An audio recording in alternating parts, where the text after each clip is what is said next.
Muito bem, vou te dar 3 exemplos de jogos, né? O primeiro exemplo que eu quero te dar é um exemplo de culpa, que é um jogo interpessoal onde os participantes jogam com seus pares. Então, na culpa, as pessoas apontam o dedo aos outros para desculpar o próprio comportamento. Então, por exemplo, um gerente reclama dizendo que não está alcançando os melhores resultados porque a diretoria permite que o departamento financeiro mantenha a burocracia no sistema. Então a culpa pode ser colocada, aqui nesse caso, no departamento, mas poderia ser em pessoas, em grupos, em eventos ou em situações. Mas em todos os casos faz parte de um jogo de perde e ganha, onde ao invés do envolvimento em uma conversa franca, ou numa investigação, por exemplo, produtiva da causa real do fracasso, as pessoas elas investem sua energia na criação de um bode expiatório e na divulgação de seus erros. Então, uma vez eu estava fazendo coaching com um executivo e eu deparei com um caso do jogo de culpa. Então, eu vou chamar essa pessoa de Constanza, tá bom? Então, a Constanza era a gerente desse executivo.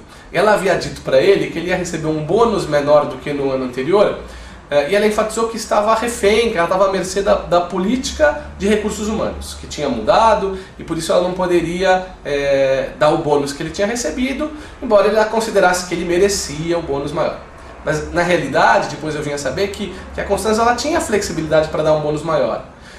Mas ela achou que esse executivo não tinha contribuído tanto quanto ele deveria no ano passado, no ano anterior. E assim ele merecia um bônus menor, que seria mais justo, né? Ao mesmo tempo, o ponto é que ela não queria criar tensão entre os dois. Então a Constanza ela pôs a culpa no RH. Né? Então o jogo também, depois, ela teve que compensar um pouco isso, né, a frustração desse executivo, na forma de elogios. Né? Então ela ficava elogiando ele o tempo todo, como se as suas palavras fossem uma compensação pelo dinheiro do bônus que ele não recebeu. Se eu te der então um outro exemplo, um exemplo do jogo de liderança, que os gerentes costumam jogar com seus subordinados. Então, é um envolvimento de faz de conta.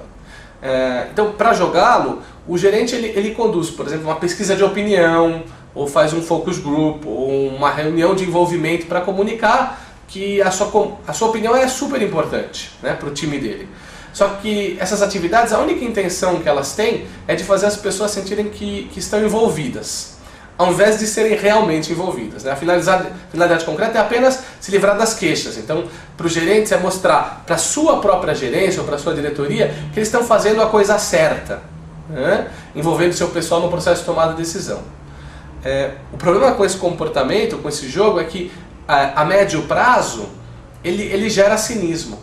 Né? É a resposta que os empregados dão a esse jogo e eles acabam perdendo o respeito pela gerência. Se eu te der um terceiro exemplo agora, talvez de um jogo de orçamento, um que eu gosto bastante, que é muito comum, chama sandbagging. Né? Então, os gerentes que têm responsabilidades por lucros e perdas, eles deliberadamente, quando eles têm que negociar o orçamento, eles fazem previsões de vendas mais baixas como uma tática de negociação. Então, a diretoria no próprio país, ou se for uma multinacional, a matriz às vezes está fora, como já sabe que essa é uma prática comum, porque eles também já foram gerentes um dia e também jogavam esse jogo, eles então se envolvem numa sequência de negociações. Né? Então aquele puxa a venda para cima, o outro fala que não dá, puxa para baixo e fica nesse vai e volta, né? Perdendo a confiança no julgamento sincero dos gerentes. Né? E com frequência, no final, coagindo-os a aceitar um número imposto de cima para baixo. Né? Então esse jogo ele cria gerentes que depois jogam um outro jogo, que é o jogo vítima. Eles não se sentem totalmente responsáveis pelo orçamento e eles vão às vezes tentar, até demonstrar que eles estavam certos, né? Que aquele orçamento não era factível.